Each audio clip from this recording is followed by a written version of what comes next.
Hello. Welcome to the Learn English Lab. Today's podcast, 1 hour C1 level advanced English listening podcast, topic name is C1 Advanced English Preparation in 2026. Welcome back to the deep dive. Today we're doing something a bit different. We're not just discussing an exam. We are undertaking a full strategic deep dive into C1 Advanced English Preparation.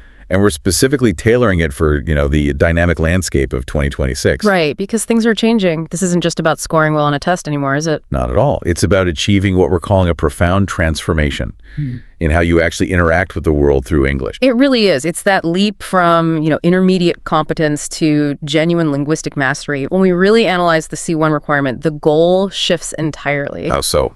Well, you have to transition to using English as a powerful, versatile, and I think dependable tool.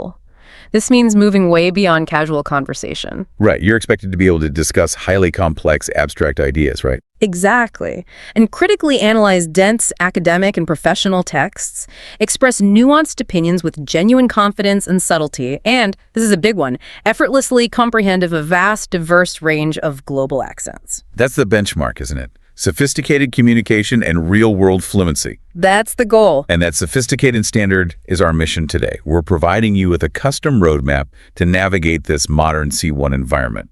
We're going to dissect the best strategies for all four skills: listening, writing, speaking, and reading. And crucially, we'll show you how to leverage modern, intelligent tools, things like curated podcasts and advanced AI, to really maximize your progress efficiently. Okay, so let's start at the beginning. The C1 standard itself. What exactly are we talking about here? To start, let's define C1 according to the Common European Framework of Reference for Languages, or the CEFR. A C1 user is officially designated a proficient user of the language. A proficient user. That sounds, proficient. What does it mean in practice? It implies a high degree of autonomy. Fundamentally, you are independent. You should be able to operate in English without needing external support. So, less reliance on a dictionary for every other word, or asking a native speaker to simplify things for you. Exactly. You're on your own, linguistically speaking. It's interesting how that autonomy translates into measurable performance. What are the core pillars that an examiner uses to verify a learner has reached this level of independence? Well, there are four, really. The first pillar is depth of comprehension. You must be able to understand long, intellectually demanding texts. And that's everything from, detailed factual articles to long academic discussions. Precisely. And crucially, this requires the ability to perceive implicit meanings and subtle nuances. The author's underlying argument, their tone, their biases, you have to capture all of it, not just the surface facts. Which means reading a text 3 times, not just once. Yeah. If you miss the nuance, you miss the C1 standard entirely. You've hit the nail on the head. The second pillar is communication fluidity. This is all about speaking and communicating spontaneously. So not sounding like you're reading from a script in your head. Right. You should express complex ideas without obvious, lengthy searching for the correct phrase. Your interaction should just flow naturally. Your transitions and interjections should feel seamless. I think the fluidity is the most difficult thing for learners to train because it requires moving the language out of the cognitive analytical part of the brain and into the spontaneous sort of motor skill part. It definitely requires constant, focused practice. The third pillar is flexibility. Flexibility. This means adapting your language use perfectly across diverse settings. You can shift registers from a formal academic paper to a casual professional email, and then effortlessly into a social conversation, maintaining the right tone and vocabulary throughout. I see. And the fourth? The fourth pillar is writing. You must consistently produce clear, well-structured, and detailed writing on intellectually complex subjects, demonstrating control over advanced organizational patterns, sophisticated connectors, and highly effective cohesive devices. Okay, so with that foundation established, let's explore this 2026 evolution we mentioned. Why the specific focus on this near-future context? Well, the C1 standard and the exams are shifting pretty dramatically to mirror the dynamic nature of global communication. So the emphasis now is uncompromisingly on authentic, real-world English, discarding those artificial or overly simplified language constructs you'd find in older textbooks. Right. The change is driven by relevance. Today's global interaction is spontaneous, it's digital, and it's often rapid. The assessment has to reflect that reality. And this leads to specific actionable changes the learner has to integrate into their prep. A great starting point is the shift in spoken language assessment toward natural speech patterns. We're not talking about perfectly enunciated robotic phrases. Not at all. Examiners are actively looking for your ability to manage the real rhythm of spoken English. That includes the normal human stuff, the occasional hesitation and appropriate interjection to hold the floor. And the natural speed variations you hear in a genuine conversation. Exactly. And this commitment to authenticity deeply affects the reading materials too. The mandate now is what we could call digital era reading. So while you still need to handle traditional academic journals, the curriculum has expanded. Significantly. You must now navigate and analyze a complex variety of modern texts. Detailed technical reports, dynamic professional emails, long-form and complex blog posts. And even, I've heard, sophisticated arguments embedded within professional social media threads or detailed comment sections. Yes.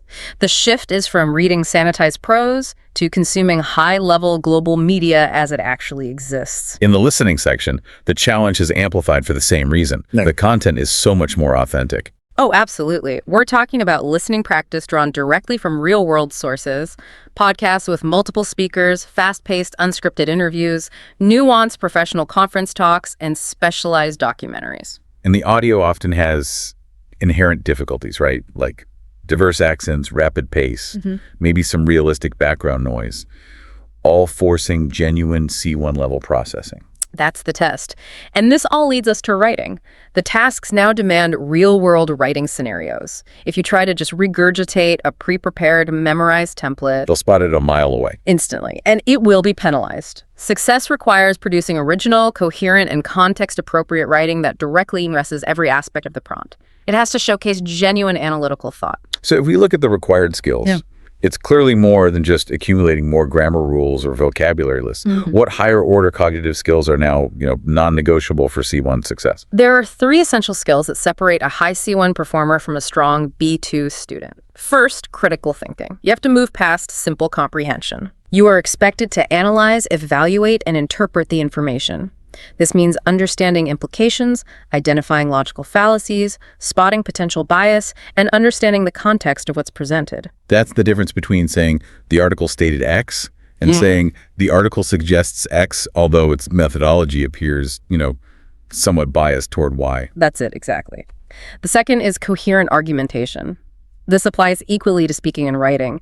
You must be able to construct logical, tightly woven arguments with well-supported claims. And at C1, you also have to be able to deftly handle counter-arguments, right?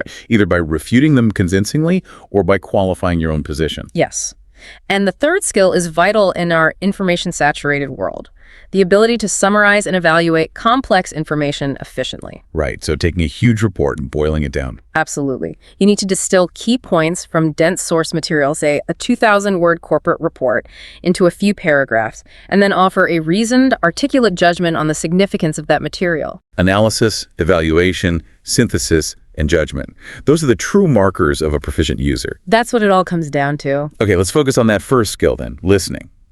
Based on feedback, a lot of advanced learners find this the most intimidating section because it requires immediate, simultaneous processing of complex language. That's understandable. C1 listening is exceptionally demanding. It requires deep comprehension, not just of the words, but of the speaker's implied meanings, emotional tone, attitude, and all the subtle nuances embedded in a wide variety of global English accents. Let's break down the common hurdles. Why do learners, even with great vocab, often stumble here? The first, and I'd say the most significant barrier, is fast natural speech. Native speakers, particularly in rapid conversation, use connected speech. Where words kind of run together phonetically, like cup of tea becomes cup of tea. Exactly. And various reductions where unstressed sounds are dropped or severely shortened. If your ear is only trained on artificially slow, distinct language, these natural phenomena create huge comprehension gaps. Can you give another example of connected speech that trips people up? Certainly. Think of the common phrase, "I don't know what you're talking about." In rapid, natural speech, this often reduces to something that sounds like, "I don't know what you're talking about." Right. The word boundaries just vanish. You do. You have to train your ear to recognize the sound patterns as a whole, not as individual words. And beyond speed, there's the accent range. Yes, the second hurdle.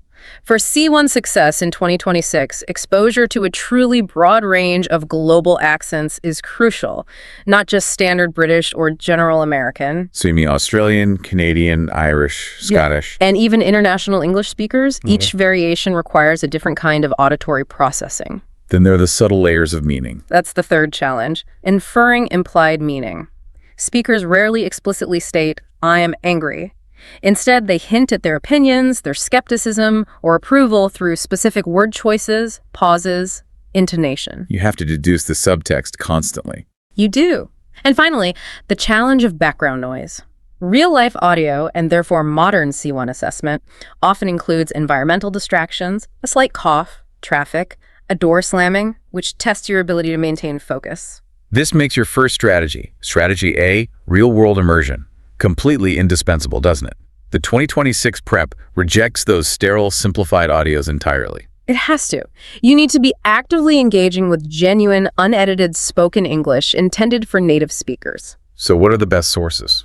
The list is vast, but you need to be strategic. English podcasts are a cornerstone. Look for complexity in content, not just language. Highly recommended are shows like 99% Invisible, which explores sophisticated topics in design and architecture. Or something like Freakonomics Radio for those dense, intriguing cultural and economic deep dives. Exactly. And for current affairs and high-paced, sophisticated analysis, daily news broadcasts like The Daily are excellent. I think TED Talks are a fantastic bridge. They cover complex subjects, but the speakers are often trained to deliver their content clearly, while still using a perfectly natural rhythm and pace.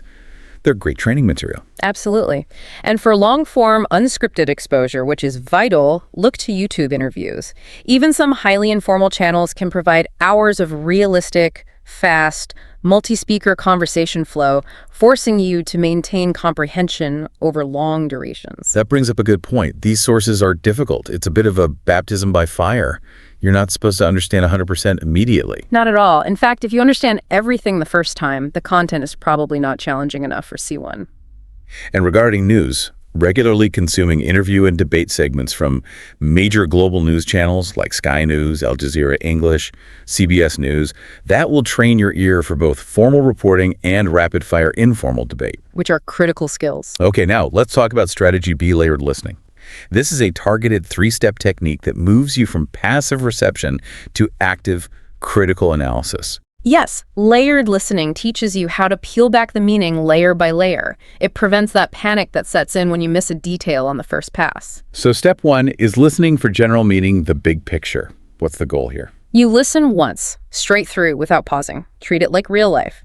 Your only goal is to grasp the core topic, the main argument, and the speaker's overall objective.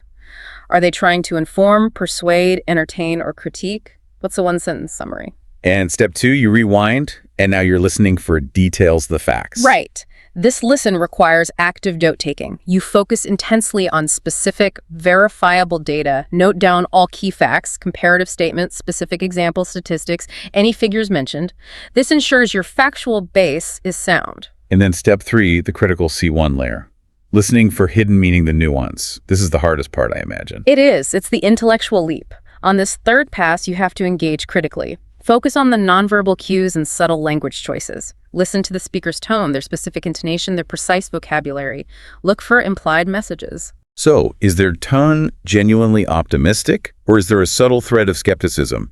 Is that anecdote meant to be humorous or ironic? Exactly. The ability to decode the speaker's attitude is what C1 examiners are really looking for. Let's run that thought process through an example. Say, listening to a 5-minute segment on the future of remote work. Okay, so after step one, you'd establish the main thesis. Remote work is here to stay. But the standard will likely be a hybrid model combining home and office time. That's the high-level takeaway.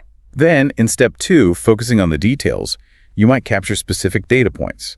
A survey indicating 70% of workers prefer 2 to 3 days in the office, and a financial figure company saving an average of 15% on overheads. And then in step three, the nuance.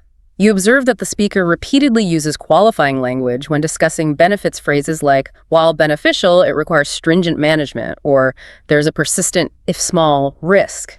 So you realize their attitude is one of cautious optimism, a balance of pros and cons, not just a simple enthusiastic endorsement. And that third step is the moment where you are genuinely demonstrating C1 level critical engagement. Okay, so for quick tips to reinforce this, What are some daily habits? 4 essential habits. First, increase your speed processing. Make it a habit to listen to certain content segments at 1.2 or 1.5x speed. This forces your brain to process quicker, and when you return to normal speed, it feels much slower. Second, dedicate time to intentional accent training. If you usually listen to American English, dedicate an hour a week exclusively to Australian or Irish audio. Deliberately broaden your comprehension range. Third, use technology wisely. Use dual transcripts if you can find them, the original English alongside an AI-generated translation in your native language. But this is for clarification, not reliance. Consciously decrease how often you check the native language column. And finally, a self-check mechanism. Always summarize. After listening to any substantial piece of content, write a concise 3 to 5 sentence summary. If you can articulate the main arguments and the speaker's attitude clearly, you've succeeded. If not, you know where to go back. It tells you exactly which section you need to apply layered listening to again. Let's move on to C1 reading. This is, as you said, structurally and linguistically challenging.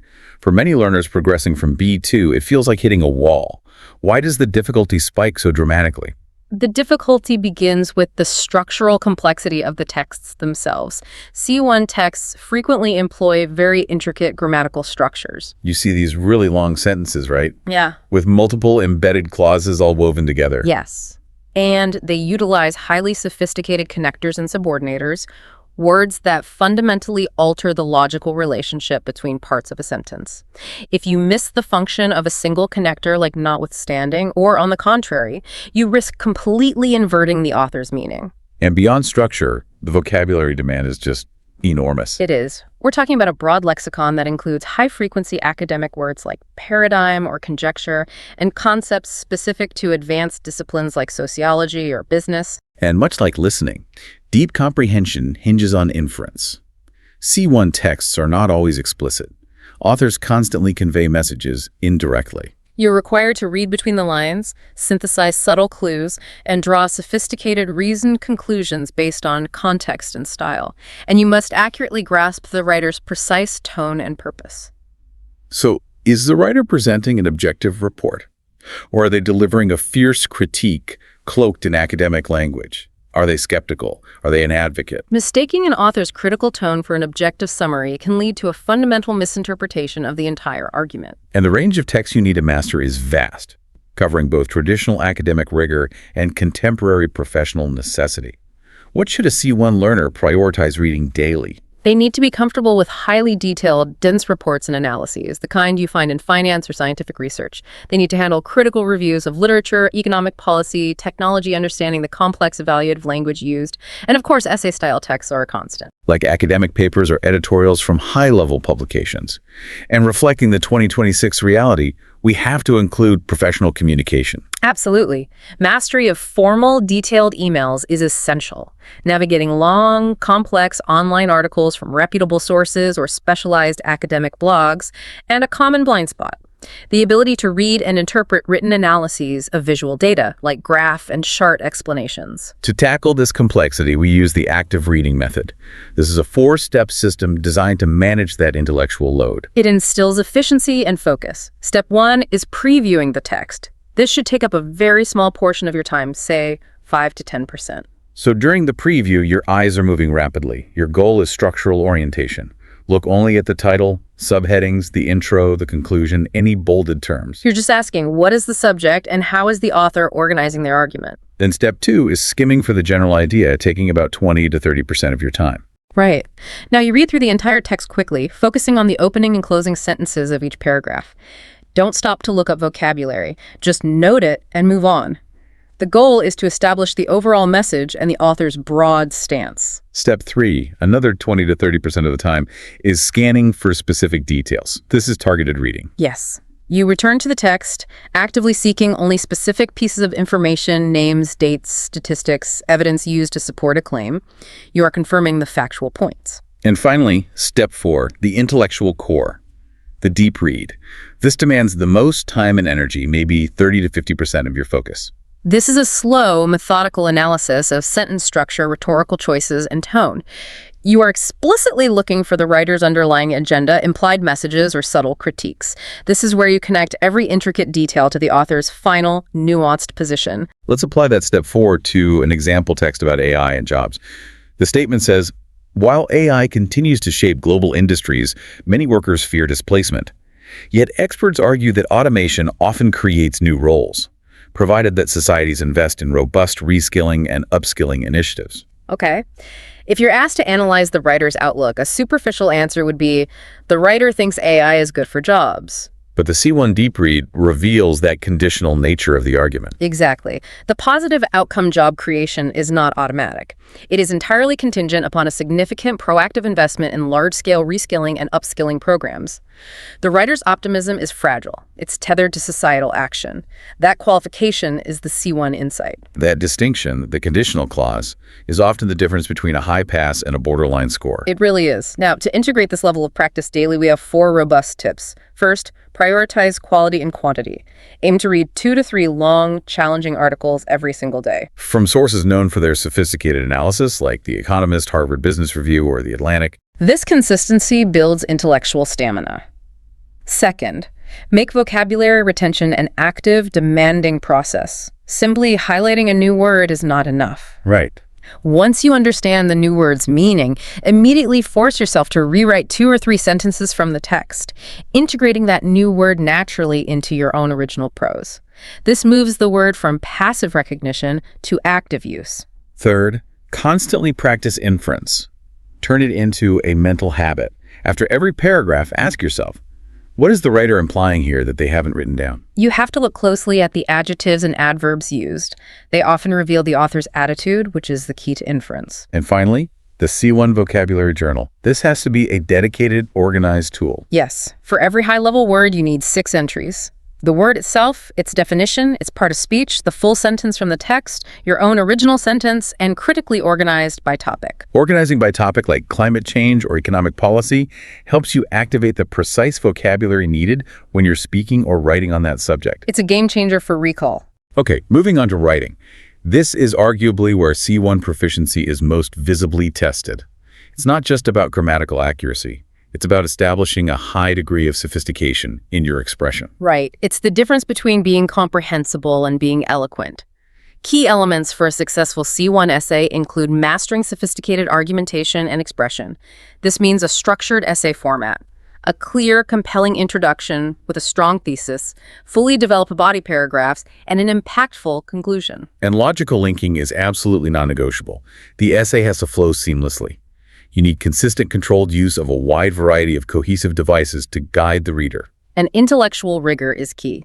C1 requires presenting balanced arguments. You must demonstrate the cognitive capacity to acknowledge valid counterarguments and then skillfully refute, dismiss, or qualify them.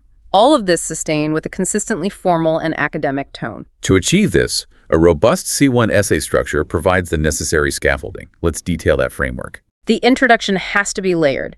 It starts with a hook and engaging statement to catch the reader's attention. Then you provide background or context to frame the issue. Then you paraphrase the topic or the essay question using your own sophisticated language.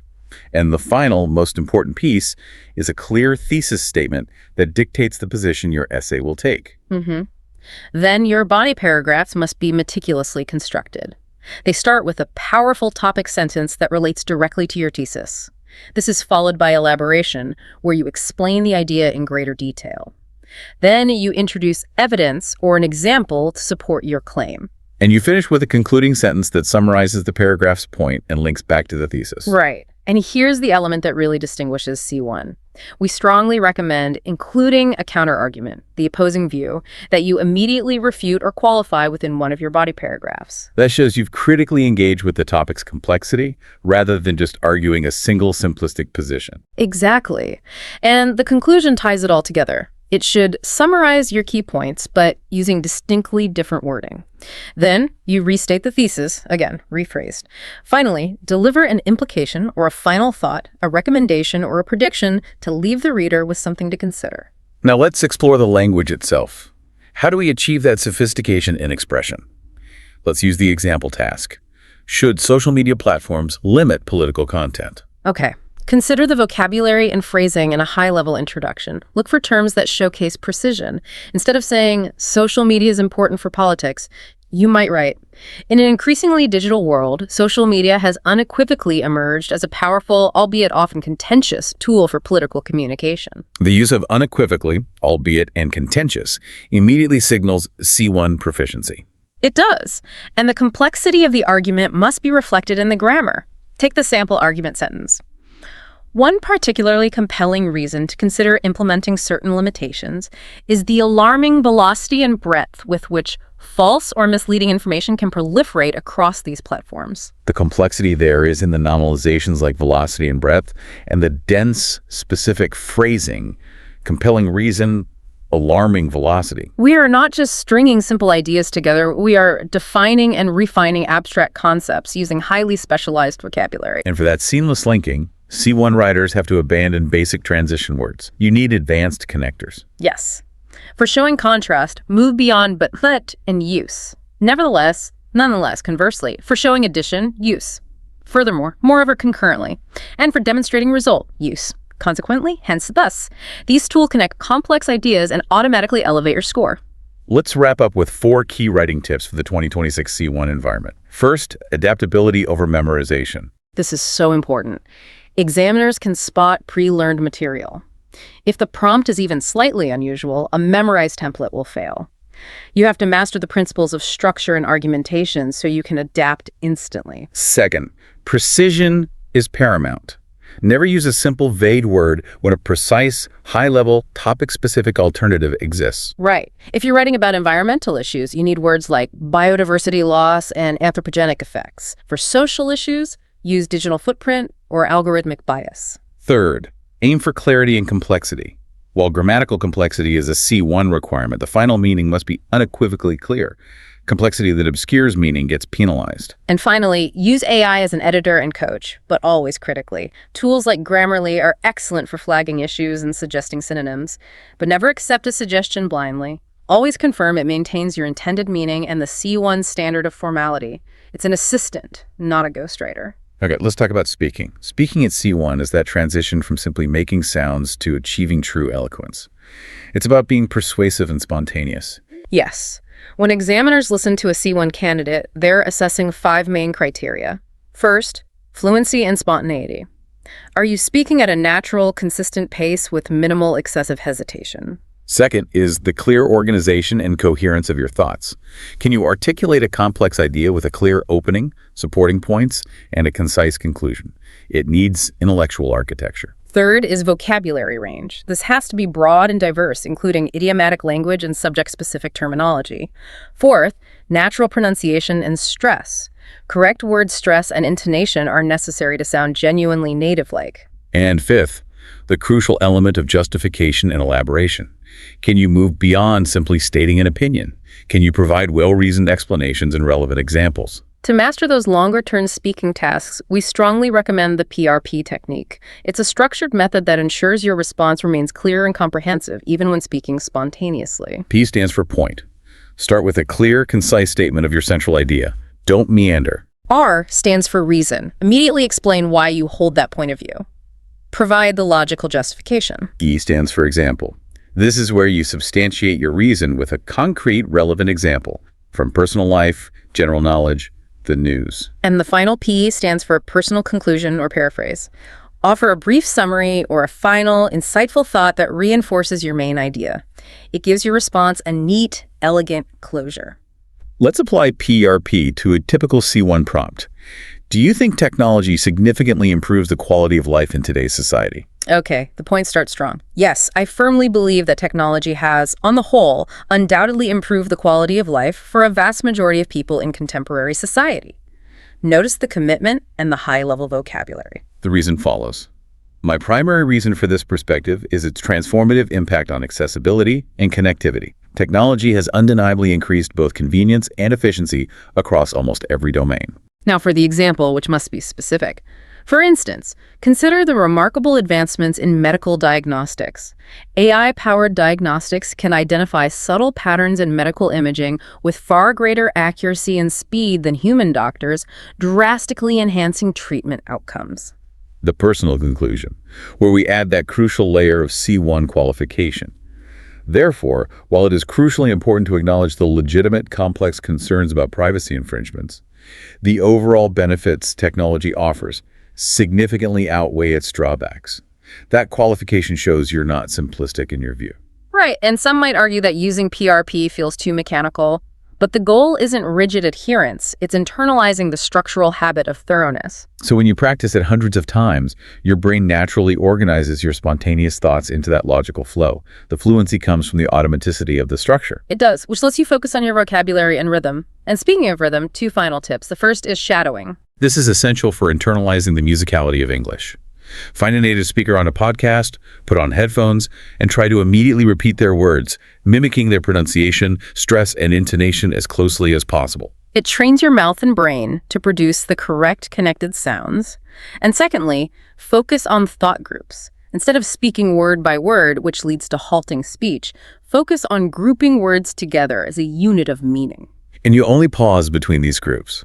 It dramatically boosts your perceived fluency and makes your ideas easier for the listener to follow. It really does. A robust, active, and varied vocabulary is the true fingerprint of a C1 user. You need to move beyond simple language and engage with the high-frequency lexicon of academic and professional discourse. We've broken this down into 3 crucial categories. These are words and phrases you should be actively integrating through your C1 vocabulary journal practice every day. Let's start with academic verbs. These are the action words that give your arguments weight and precision. Instead of saying, I look at this problem, you evaluate it. Instead of, this proves my point, you justify or substantiate it. Other key verbs are illustrate, critique, synthesize, constitute. Delineate and ascertain are 2 more good ones. These verbs show the complexity of your intellectual actions. They're indispensable for formal tasks. Next, we have advanced adjectives. These allow for far more precise and nuanced descriptions, moving you away from generic terms like very or important. So you're looking for adjectives that convey intensity or necessity, like inevitable, controversial, substantial, transformative. And ubiquitous, compelling, or even a word like perfunctory, which means carried out with minimal effort.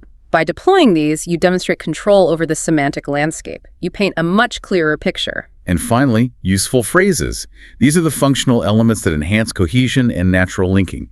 They're like signposts for sophisticated transitions. Yes, these phrases allow you to introduce arguments, shift perspectives, and conclude points gracefully. Things like, a widely debated issue is, it is worth considering that, from a broader perspective. Or, suffice it to say that, in light of this, or one I really like. To some extent, this holds true, however. That one is perfect for acknowledging and immediately qualifying an opposing view. Mastering these linking phrases makes your entire monologue sound fluent and intellectually mature. The path to C1 requires structured discipline. Since it's a marathon, not a sprint, consistency in targeted, high-intensity practice is more valuable than sporadic, long sessions. We recommend a focused 90-minute daily plan. This routine is designed for balanced progress, ensuring no skill is neglected. So let's break down the time. You suggest 20 minutes for listening. Yes. Select a podcast or a demanding TED Talk segment, and you must apply the layered listening technique. Finish by writing a quick 2-3 sentence summary to check comprehension. Next, 20 minutes for reading. Read 1 or 2 challenging articles from those reputable sources, and use the full active reading method. This isn't passive reading, it's active analysis. Then, a focused 10 minutes for vocabulary. Why only 10? Because it should be a high-intensity review, not a hunt for new words. Review the words already in your journal. Create new, original sentences using them. This short burst focuses on activation rather than accumulation, which is more efficient at this advanced stage. Exactly. Next, 20 minutes for writing. Don't attempt a full essay daily that leads to burnout. Instead, focus on short paragraph practice. Write a single, highly sophisticated introduction or a single developed body paragraph, focusing intensely on structure and vocabulary. And finally, 20 minutes for speaking. Start with 10 minutes of shadowing for rhythm and intonation. Then spend 10 minutes delivering a 2-minute monologue on a C1 level topic using the PRB technique. And always record yourself. This consistent, balanced approach, hitting all 4 skills in high-intensity bursts, guarantees progress. Now let's look at the dark side. The common mistakes C1 learners must consciously avoid. Being aware of these pitfalls can save you months of misdirected effort. The first major pitfall is memorizing essays instead of learning structure. This is just a recipe for failure, isn't it? Memorized essays are inflexible. If the examiner tweaks the prompt even slightly, your response won't fit and you'll panic. You have to master structural principles so you can adapt. The second mistake is focusing only on grammar while hindering natural flow. Accuracy is important, but becoming obsessed with 100% perfect grammar often leads to hesitation and an unnatural, halting delivery. At C1, fluent, coherent expression takes precedence over absolute perfection. The third pitfall is avoiding difficult listening materials. Right. Sticking to content that is comfortable or simplified means you'll never train your ear for the speed, diverse accents, and implicit meaning of real-world English. You have to seek out content that challenges you. The fourth pitfall, relying on simple, vague vocabulary when advanced, precise alternatives exist. A C1 candidate has to demonstrate lexical range, using good or important when the context demands substantial or crucial limits your expressive capacity and your score. And finally, a big one, speaking too fast without clarity. Many learners mistakenly believe that speaking quickly equates to fluency. Often, rushing just leads to poor articulation, blurred pronunciation, and more errors. Focus on a measured, articulate pace. Clarity and coherence always take priority over raw speed. Okay, so let's bring it all together. Final success advice. Your successful journey to C1 is about integrating English proficiency into your intellectual life, not just your study schedule. The first principle for success remains daily immersion. Make English inescapable. Change the language settings on your devices, choose English media, immerse yourself in real-world content. You have to live the language to master it. Second, consistency in using authentic materials is the core of modern preparation. The more you interact with unscripted, challenging content, the better prepared you'll be for the nuances of the exam in real life. Third, maintain the balance. Practice all 4 skills equally. If you avoid difficult reading or refuse to write, that weakness will become a glaring impediment. The 90-minute balanced routine is your guarantor of holistic progress. Fourth, leverage sophisticated AI tools intelligently. Use AI as a coach and an editor. Ask it to critique your essay structure, practice speaking with it, but always treat its input as a suggestion to be critically evaluated. And fifth, and this is so vital for morale, embrace your mistakes. Don't fear them. Mistakes are not evidence of failure. They are invaluable learning opportunities that show you exactly where your boundaries are and where progress needs to be made. And that leads directly to our final thought for you to carry forward. The absolute final step in achieving C1 is self-reflection and tracking. You must regularly review your growth. What new advanced adjectives are you now using naturally? What complex grammatical structures have you mastered? By consistently celebrating those small victories and tracking your development, you can precisely identify the areas that still need focused attention. It ensures you are building a profound, resilient, and lasting proficiency. You are not simply checking a box on an exam. You are equipping yourself for a lifetime of sophisticated global communication. Good luck with your C1 journey. Please make sure to like, share, and subscribe to this YouTube channel.